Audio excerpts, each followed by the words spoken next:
बोलो कहाँ तक पढ़े थे? 13वां पढ़ाना है। क्वेश्चन नंबर 13, अध्याय नंबर 1 ना। केसी सिन्हा मैथ है, केसी सिन्हा 9th क्लास।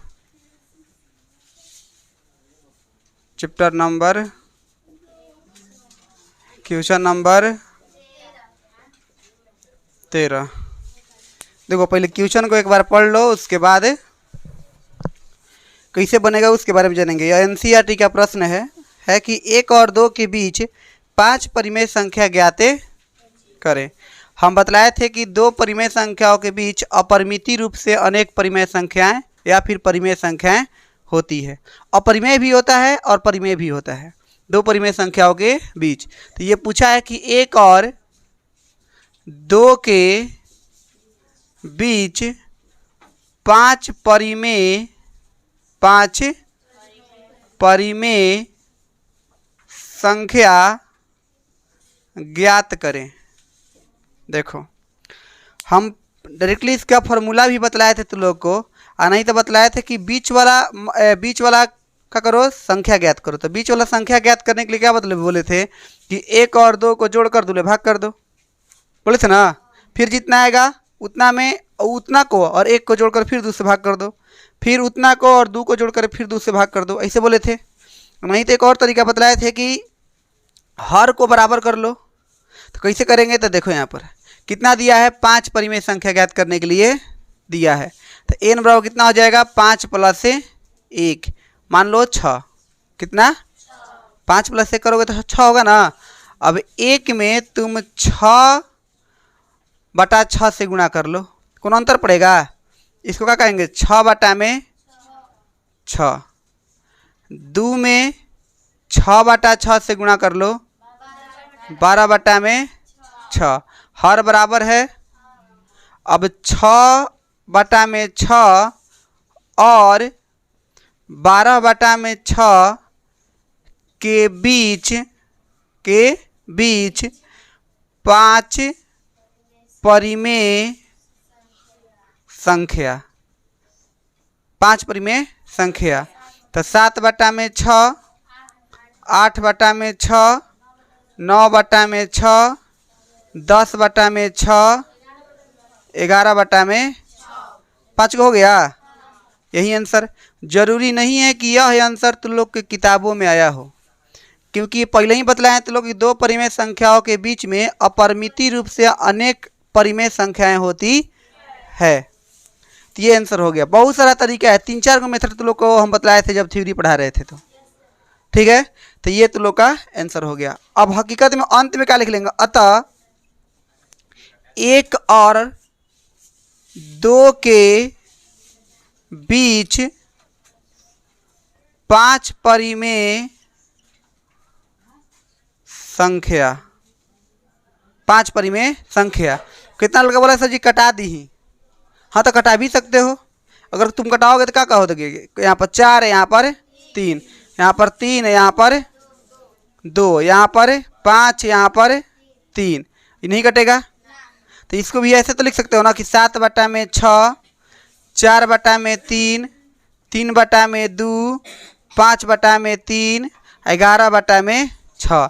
और कितना लड़का अगर यहीं पर छोड़ दिया तो क्या गलती हो जाएगा, नहीं गलती होगा।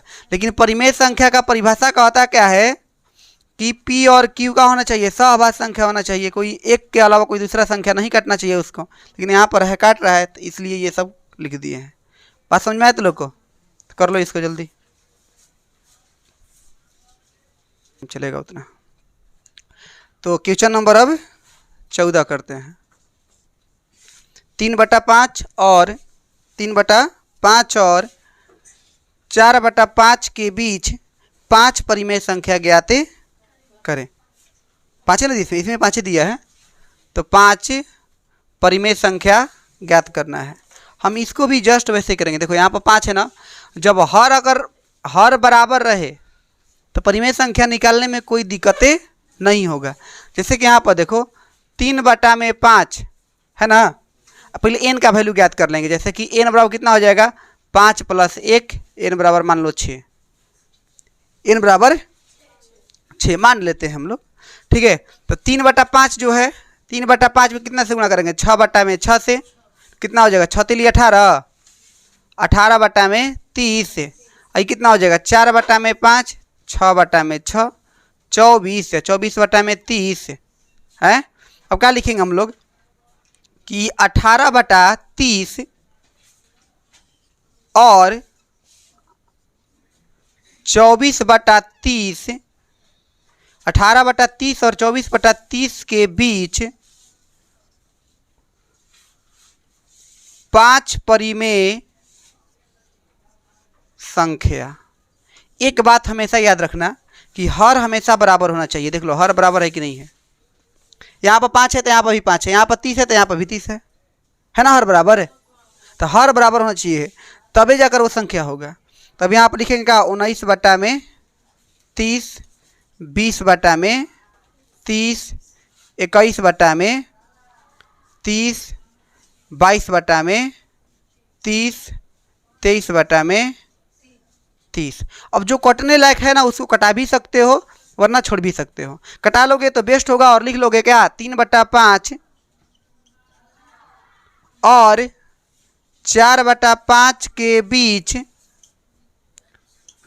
5 परिमेय संख्या। नीचे दिखाई दे रहा है 5 परिमेय संख्या। तो क्या हो जाएगा, देखो 19/30 है तो 19/30 तो लिखेंगे, ये 20/30 कट जाएगा, 2/3 कहलाएगा, हैं 0 से 0 कट गया, 2/3 कहलाएगा ना।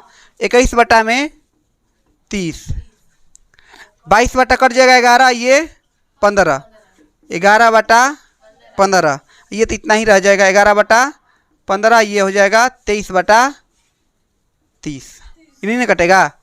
तो इतना भी कह सकते हो, ये भी, ये हो जाएगा हमारा।